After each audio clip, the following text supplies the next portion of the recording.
मेंबरों की हमारी जो एजुकेशन सोसाइटी है 500 लोगों की एजुकेशन सोसाइटी है।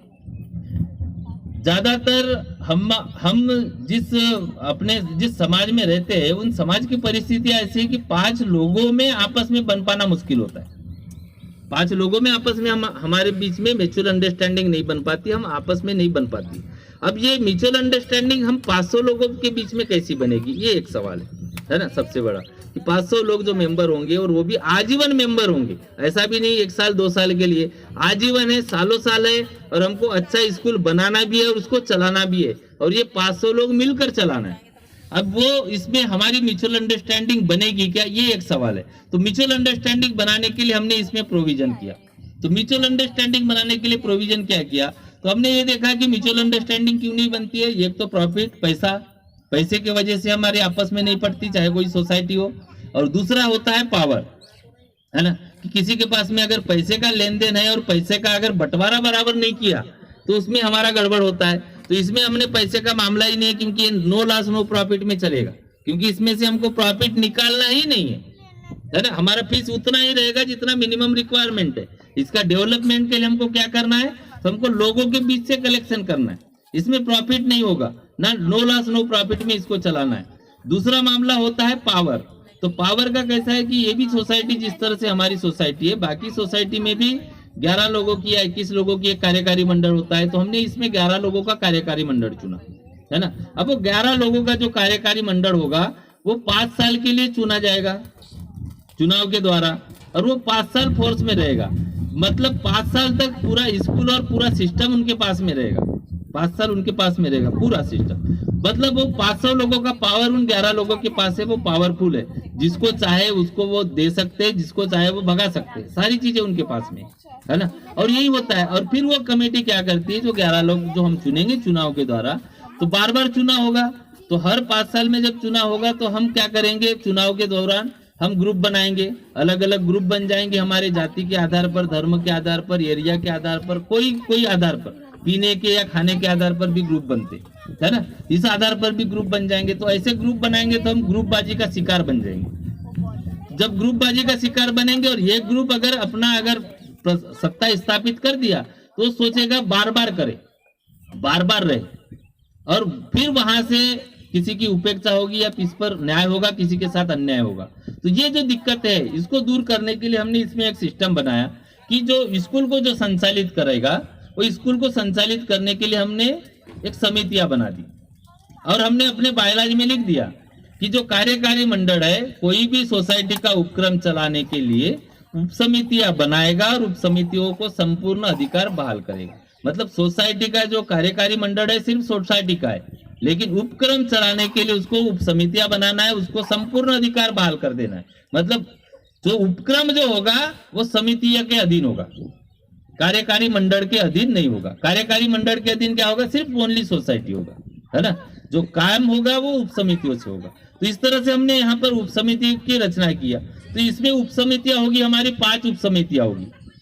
तो 5 उपसमितियां कौन सी होगी, एक होगी व्यवस्थापन समिति, दूसरा होगा सिलेबस समिति जो शिक्षा का देखेगा, तीसरी समिति होगी हमारी वित्त समिति, व्यवस्थापन समिति, वित्त समिति, सिलेबस समिति, स्पोर्ट एंड कल्चर समिति, और 5वीं समिति होगी प्रचार प्रसार और एडमिशन समिति। इस तरह से हमने 5 समितियां बना दी। अब इन 5 समितियों में उनके काम के अनुसार उनके अधिकार होंगे। पूरा काम जो स्कूल का काम है ये 5 समितियों में सिमट जाएगा, पूरा काम अपना अपना काम वो समितियां देखेगी। अब ये समितियां 5 समितियां होगी, सारा काम इसमें हमने समेट लिया। एक समिति में 20-20 मेंबर की नियुक्ति होगी, एक समिति में 20 लोगों की नियुक्ति होगी, इलेक्शन नहीं होगा, नियुक्ति डायरेक्ट। तो 20 लोग इसमें नियुक्त होंगे। 20 लोग नियुक्त होने से एक समिति में 20, तो 5 समितियों में 100 लोग एंगेज हो जाएंगे। 5 समितियों में 100 लोग, एक समिति में 20, एक में 20, दूसरे में 20, ऐसे 100 लोग। इन 100 लोगों का एक समिति का कार्यकाल होगा 2 साल का, सिर्फ 2 साल फोर्स में रहेंगे। अब इनकी नियुक्ति भी कैसे होगी, सीरियल से पकड़ो, 1 से 20 तक एक समिति में, 21 से 40 तक एक समिति में, इस तरह से सीरियली उनको डाल देना है। इस तरह से पूरी समितियों की रचना होगी और 2 साल तक उन लोगों का कार्यकाल होगा। अब उन समितियों में डाल देना किसका काम होगा? हम 500 लोग चुनाव करके कार्यकारी मंडल नियुक्त करेंगे। कार्यकारी मंडल जो बन जाएगा वो उप समितियां बनाएगा, उप समितियों को संपूर्ण अधिकार बहाल कर दिया, उप समितियां बना दिया, काम खत्म हो गया किसका? कार्यकारी मंडल का। फिर वो समितियां जो उप समितियां है वो अपना अध्यक्ष चुनेगी। हमने उप समितियां बना दिए, उप समिति अपना अध्यक्ष चुनेगी। 20 लोग जो है वो अपना किसी को अध्यक्ष चुनेंगे। जो अध्यक्ष होगा वो अध्यक्ष अपने समिति का डायरेक्ट काम करेगा, जो उस समिति पर डाला गया जो काम है। समझो तो प्रचार प्रसार और एडमिशन है तो प्रचार प्रसार एडमिशन का करेगा, वित्त समिति है वित्त का करेगा, व्यवस्थापन है व्यवस्थापन का करेगा। तो इस तरह से वो समिति का काम वो अध्यक्ष करेगा। और कैसे करेगा? तो वो बाकी 19 लोगों को विश्वास में लेकर करेगा। अगर समझो वो 19 लोग अगर उस पर विश्वास नहीं करते तो कभी भी उसको हटा सकते। अब वो किसी को भी बनाए, बाकी 480 लोगों को कोई लेना देना नहीं। अगर हमारे पास 500 मेंबर है, एक उप समिति बना दिए तो बाकी लोगों को कोई लेना देना नहीं, वो किसी को भी अध्यक्ष बना दे समिति। वो जो करेगा वो 19 लोगों को विश्वास में लेकर ही करेगा। वहां से विश्वास अविश्वास हो गया वो आउट करके दूसरे को बना ले, हमको कोई लेना देना नहीं, क्योंकि उस पर काम है। अगर वो समिति गड़बड़ करती है तो आम सभा जो होगी वो आम सभा उसको हटाएगी। उसमें हमने कार्यकारी मंडल को इसमें इन्वॉल्व नहीं किया। अगर कार्यकारी मंडल अगर उसको हटाने का पावर रखेगी तो उसके अधीन हो जाएगी, फिर कार्यकारी मंडल अपना ज्यादा ये दिखा सकता है। इसलिए हमने उसमें ये बोला है कि अगर वो उप समिति अगर कुछ गड़बड़ अगर करती है तो हमारी जो साल में 2 बार जो आम सभा होगी उसमें कोई न कोई मेंबर उसका लेखा जोखा रखेगा, और उसमें अगर कुछ दिखता है तो आम सभा उसको हटाएगी, कार्यकारी मंडल नहीं हटाएगा। मतलब कार्यकारी मंडल को हमने यहाँ से न्यूट्रल रख दिया, क्योंकि वो न्यूट्रल हो जाना चाहिए, उसके अधीन नहीं होना चाहिए। अब मान लो अगर फिर भी अगर वो गड़बड़ करना चाहते हो तो कितने दिन तक करेंगे? 2 साल तक ही करेंगे। और उसका क्षेत्र भी कैसा है कि सीमित क्षेत्र है। अगर व्यवस्थापन का मामला है तो व्यवस्थापन ही देखेगा, वहीं पर अपनी मनमानी, और कोई मनमानी करेगा भी नहीं। लेकिन अगर मान लो कर भी लिया तो कहां तक करेगा? अध्यक्ष अगर मनमानी करता है तो समिति हटा देगी, समिति मनमानी करता है तो सारे सदस्य मिलकर हटा देंगे। और फिर भी अगर वो समझो इतने पावरफुल लोग हैं, फिर भी वो मनमानी करना चाहते हैं और उनको कोई हटाना ही नहीं चाहता, तो भी कितने दिन करेंगे? 2 साल तक करेंगे। और वो भी कहां तक करेंगे? उनका सीमित दायरा है, क्योंकि दूसरी समिति है तो उसके पास में दूसरा अधिकार है। तो इस तरह से उसको हमने डिवाइड कर दिया। 2 साल जैसे कार्यकाल खत्म हो जाएगा फिर उनकी फिर नियुक्ति नहीं होगी, फिर दूसरे 100 लोग आ जाएंगे, फिर वो 2 साल रहेंगे, फिर उसके बाद में दूसरे 100 लोग आ जाएंगे। ऐसे ऐसे टर्न बाय टर्न सबका नंबर आएगा। हमने इसमें जैसे बोला है कि भाई हमारी पद्धति, हमारे बच्चे, हमारी स्कूल, उसी तरह से क्या है कि हमारा सहभाग एक जैसा, पैसा एक जैसा है ना, हमारा पैसा एक जैसा, हमारा अधिकार एक जैसा, हमारा सहभाग एक जैसा। मतलब मेंबर के लिए ये एक स्लोगन होगा, एक सिस्टम है कि हमारा पैसा एक जैसे होगा। 1,10,000 सबको देना है, सभी मेंबर उतना ही देंगे, कोई 1 रुपए ज्यादा नहीं, कोई 1 रुपए कम नहीं, चाहे पहला आदमी हो चाहे लास्ट आदमी हो, सबको उतना ही देना है।